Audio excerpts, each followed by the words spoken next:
Afternoon everyone, and welcome here to Djuma. Welcome to Sabi Sands, South Africa, in the Greater Kruger National Park. What a special place to be.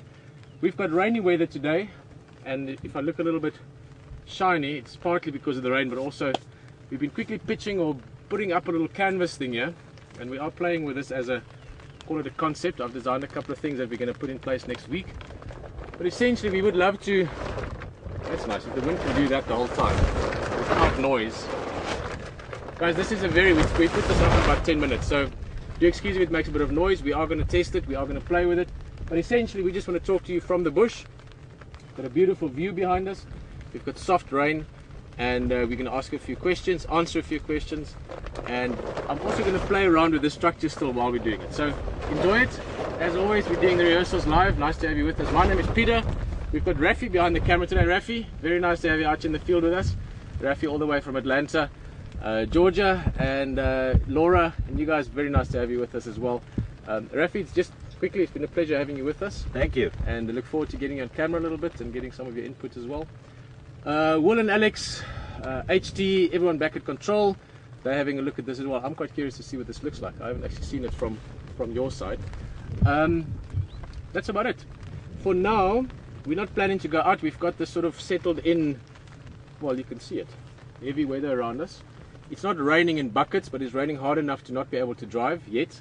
We are planning something sort of like this that's more maneuverable. But for now, I'm going to tweak this a little bit, put a few straps on maybe just to get it better. Please, guys, we'd love to answer some questions, and we'll do so via three methods. The one is via email, questions@wildearth.tv. You can tweet us at #SafariLive.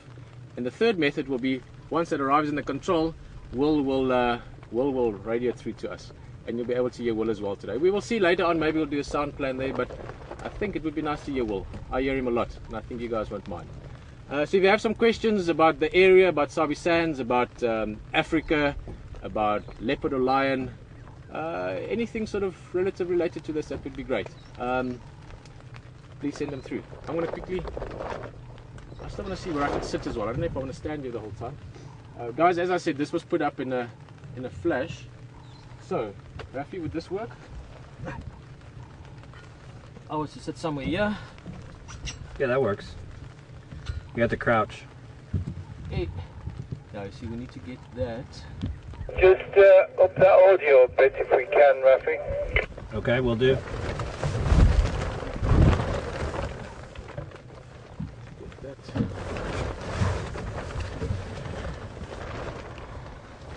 Just be careful not to slip, everything's a bit damp. Rafi, while you look at the order, okay, Rafi, Laura says hi. Hi, Laura.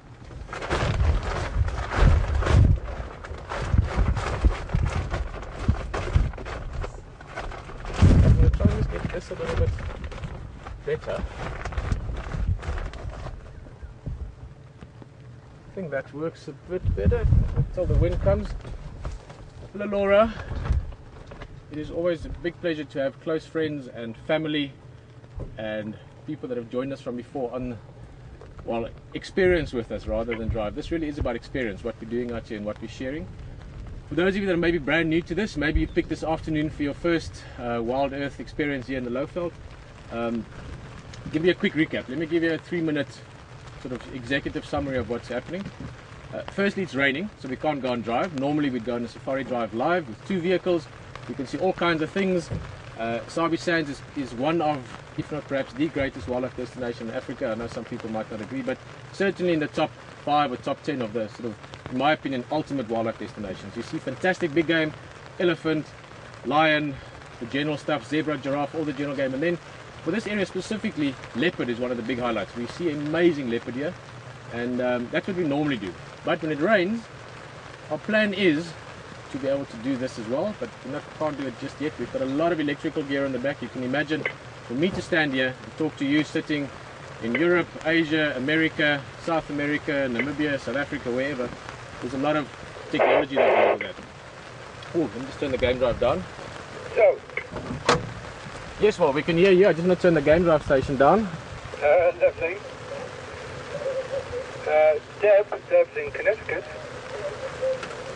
she would like to know if you're near the lions. Don't keep the dry still, eh? Sorry, the rain is picking up quite a bit now. We just want to make sure we don't get rained on. Deb's from Connecticut, asking if we are near the lions. Relatively, yes. I mean, the lions are only about probably a kilometer, a little bit less than a mile that direction. So not near enough that we can see them or that they can sneak up on us, but near enough that we are close to them. But the rain is picking up quite heavily now. You're going to have to see what this does to audio, Rafi. Well, if you guys let me know, am I competing with the rain? Debs, but we're not moving for now. I don't think we're going to go to the lions. And let me just quickly listen to Will. What is this sounding like from the rain's point of view? Cool, man, don't worry. Awesome. Guys, sorry, I'm just, Rafi, I'm just going to adjust this a little bit again. Sure. Well, the rain stopped again. I think we're good here, huh? In principle, this works. We've got some nice fresh flowers in here in the studio, and I think that should work for now. I would love to be able to sit a bit higher, but let's talk a little bit first. Maybe ask a few questions. Yes, Will? It's a question from Laura. Laura would like to know, how often does it rain at this time of year? Sorry. Laura, sorry guys, we are busy just tweaking a few things. We could hear the echo there. Keep in mind that we also have a bit of a delay. From here there's a whole broadcast system to get to Will in the control, and then from there again to get to you. So if you hear a bit of an echo in the back, that's just the sort of feedback, the bounce back from the sound that side. Laura's asking how often does it rain? Well, Laura, so far every single time that Rafi's been on camera, it rains. So I don't know, maybe there's something in that. It's a tricky one. We are in the rainy season. It starts from about September, October a little bit. It hasn't rained much this year, but normally November through to February, March is the main rain season. It doesn't rain every day, it doesn't rain all the time. The typical rainstorm for this afternoon, well, there's sort of two types for the low felt. One is sort of what we're getting now. The other one is the big storms. Those really, I mean, the big storms for me, they're as exciting as seeing a crowd of lions hunting. They're as exciting as seeing 2,000 buffalo running down to drink. A big thunderstorm with massive cloud buildup and the lightning and thunder that goes with it and the downpour. I've been here when it rains so hard that, well, if we had a cover over us, we'd be fine. But at the distance I'm sitting from Rafi at the moment from the camera, it's about 3-4 yards. That's about your visibility. It literally is like a sheet of rain sometimes. So those are the big storms, and they normally happen in the afternoon. So you'll have a warm morning, getting very hot towards midday, early afternoon, building up to this massive sort of climax of showers. And that can be for 10 minutes, half an hour, 45 minutes, and then normally it stops again. Beautiful experience to be out here. One of the reasons I really would like to be able to get you into the rain, even if it is to sort of the limited movement, but to see the rain, it's a beautiful thing to see. It's a massive part of Africa and of African savanna, well, of any part of the world. The other rain is this type, which comes in, and that can sometimes last for a couple of days on and off. In other words, it sort of does this like it's been doing already. I mean, we've been talking now for 10 minutes, and it's rained harder twice and rained softer twice, and it can stop for an hour or two and it can pick up a little bit again. But it's not hard rain. It's not accompanied by big winds. It's not accompanied by massive lightning and thunder.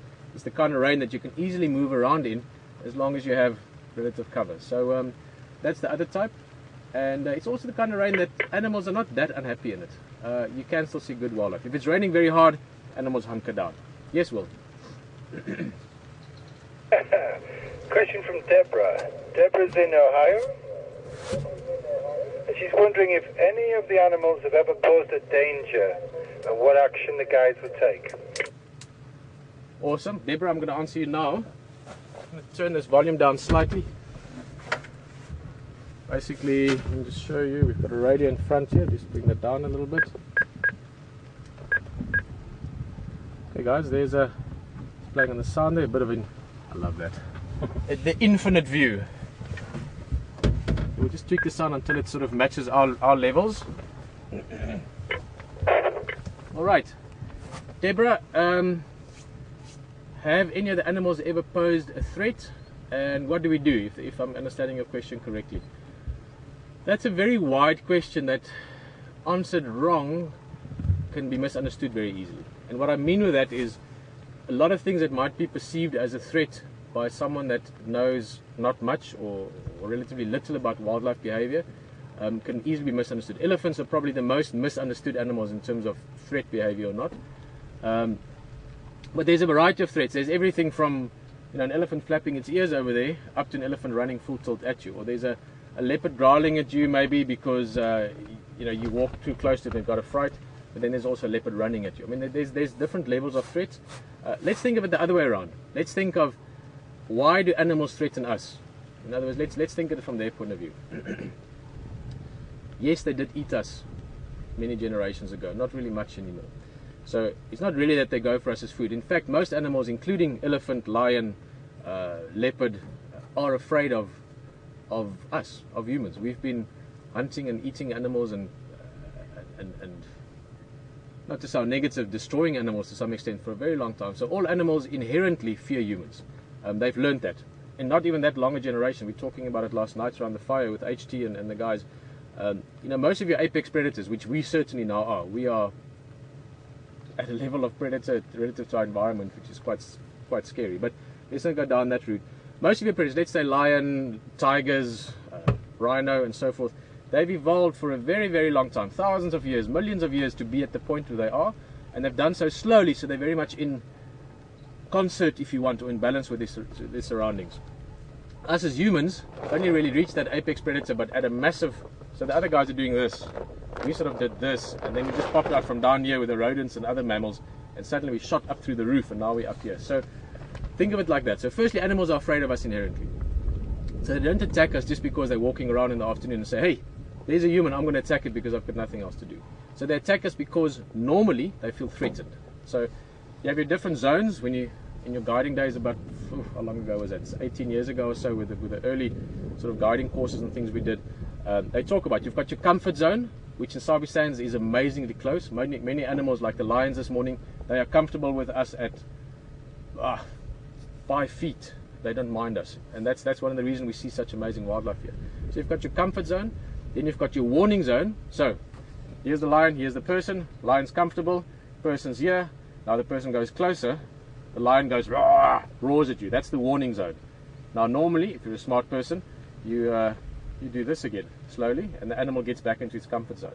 But now if you were to do this, you get the warning, and then you do this again, two things are going to happen, or one of two. The animal might run away, or it might stay. They call it flight or fight. So it's going to either take flight and run, or it's going to fight and charge at you.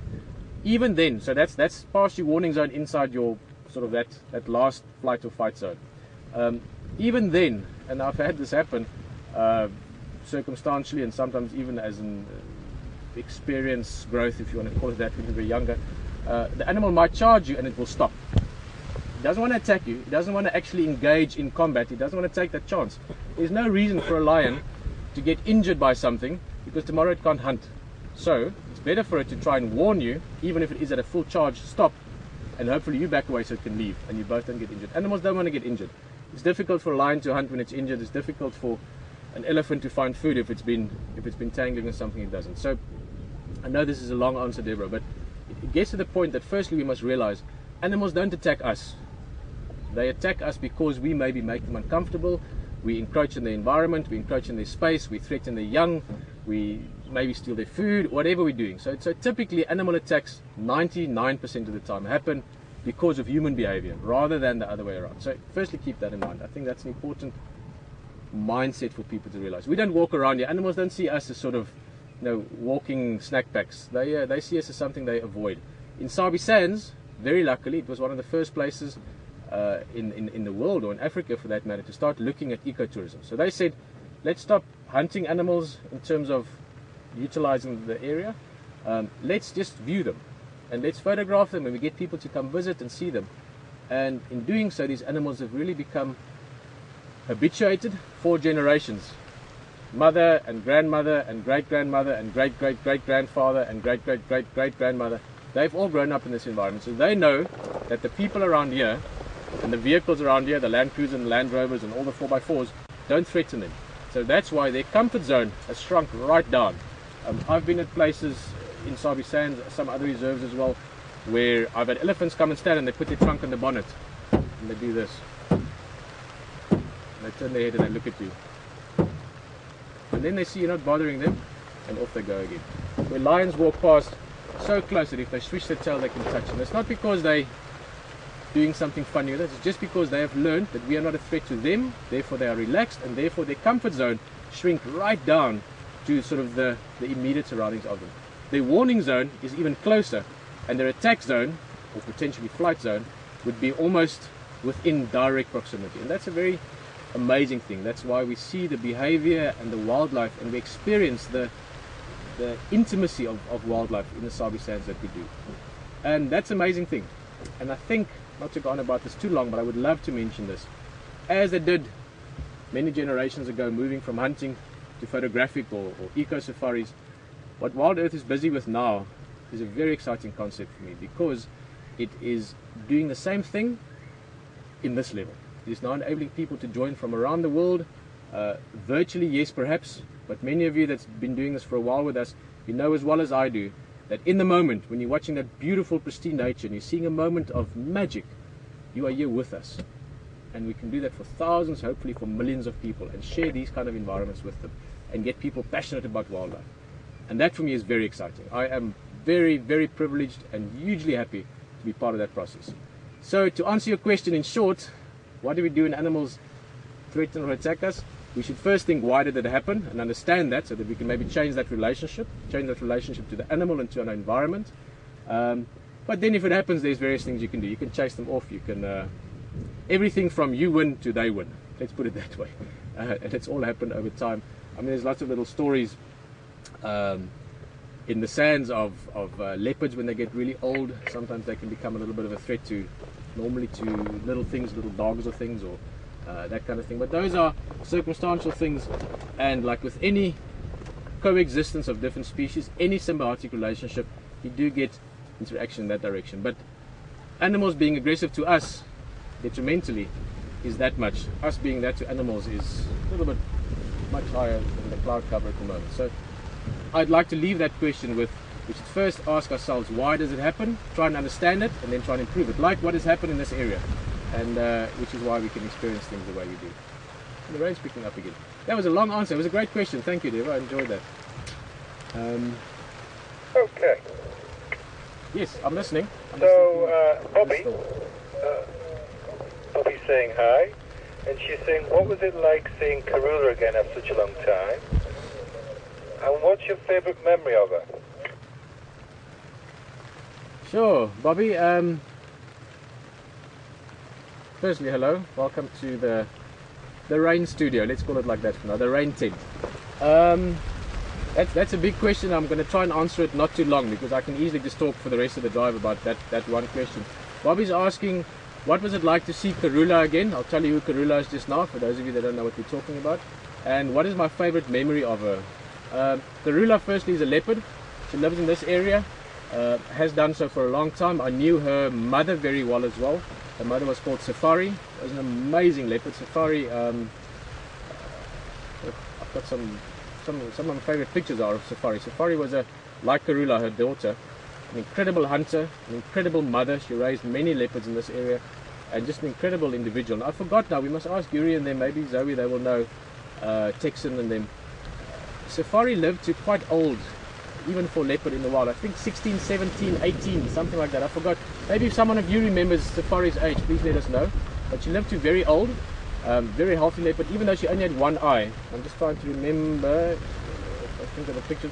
The right eye, I always called it like an orb. It looked like Jupiter. It was this amazing eye that was very opaque, a little bit swollen, but it looked quite cool, for lack of a better description. So that was Safari, her daughter Karula. Safari was in this area when she had her offspring. The females tend to stay around a little bit, and they almost expand like that. So there's certainly to a certain extent, that the females tend to sort of build an area together, like Karula did. Safari, her mother, then Karula, then her offspring, what we used to call Saseka and Tingana, Shadow and Tandi. They're still in the area, and we see them around here. Karula, her name means peaceful. she got it as quite a young leopard. I think Safari was so relaxed that Karula grew into that with her mother. An amazing leopard. I mean, so relaxed, so comfortable to view, fascinating to see. I've been lucky enough. She's had 4 litters. I knew both her first and second litter very well. I didn't know her third litter at all, and her fourth litter now we're getting to know them sort of towards the end of their time with her. So a very special leopard for me on a personal level, and certainly for everyone that's ever come to Djuma Game Reserve, anyone that's ever been with Wild Earth, you would know the same thing if you've seen her. What was it like seeing her the first time again? I got a little lump in my throat, literally. Oh, that's a scratch from the tree. Like the first drive, I choked up a little bit. I had to bring my emotions. I had to pull myself towards myself a little bit. Seeing Karula was very exciting. It was also really cool because HT was there already, and we've shared a really nice bond, a really friendship, or close friendship already, because we've got very similar feeling to the surroundings and how we think about things. So it was quite great to get there, and HT and VM were with Karula, and knowing that they'd seen, and then we spent some time with her. She was hunting. It was great, and I'm looking forward to seeing her again. In terms of, okay, is that right, sir? You okay? So we've got a bit of wind picking up. In terms of my favorite memory of her, sure.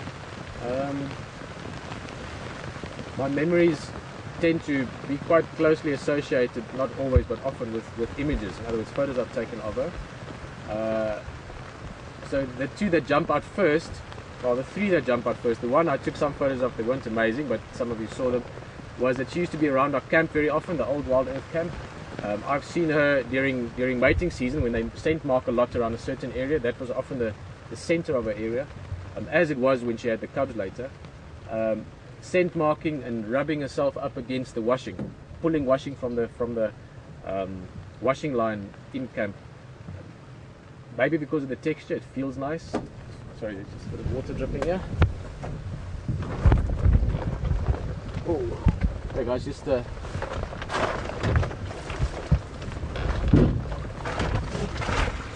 we go. Sorry, we've got a water building us here. Eye on that.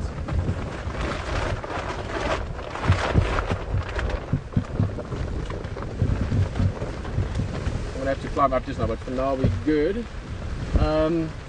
The 2 other moments that jump out are pictures that I have at my house. On the wall, the one was just down here, and it was up in this amazing branch, and it was just, if you can imagine it, if that's your frame, you had this branch that came through the corner of it, and the rest was just sky, and she was just lying there. It's just this amazing moment of tranquility with her. And another one was up here on a termite mound close to Zoe's Road, and she was just being the ultimate. I have to just push that corner out a little bit. That's fine. She was just chilling on the termite mound, and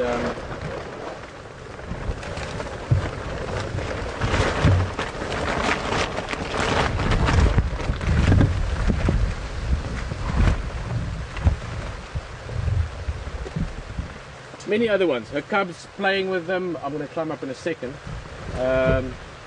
Playing with the boys, Mishun and Duna, playing with the girls, Tingana and Siseka, Tandi and Shadow.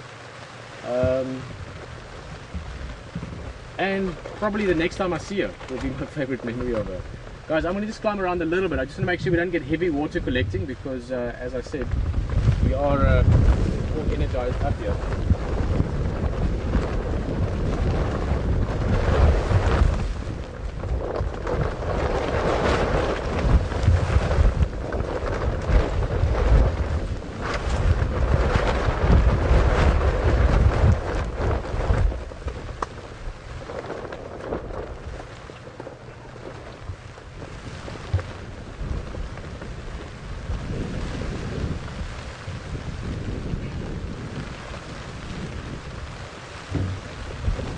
Have to state categorically that I'm climbing this tree for the purpose of keeping the vehicle dry, not for fun, even though I like climbing trees.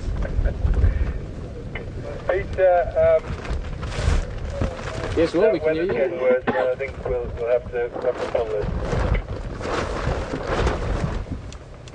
Yeah, I think that's probably a good call.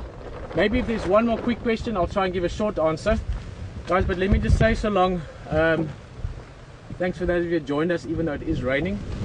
This was a good first exercise to evolve into what we will do for rain.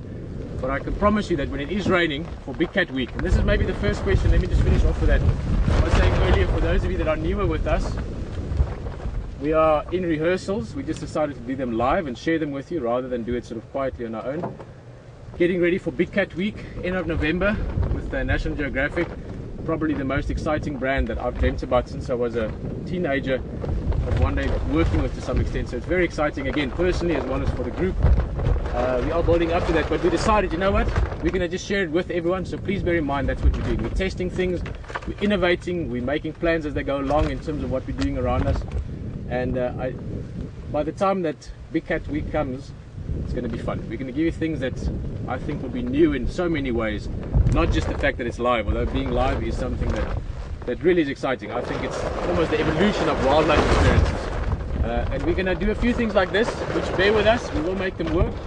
Well, let us know if you have one more question, otherwise I think we might have to say goodbye and wrap it up. I think we'll go, mate. Yeah, I think so too. Rafi, thank you very much. Maybe if we have a bit of gap later, we might try the lines, but I think this is pretty much here to stay this rain. This was the first good exercise. We'll evolve and develop and innovate on this further. Nice to have you behind the camera. Will, you guys, everyone in control room, thank you for everything like this. I quite enjoyed this.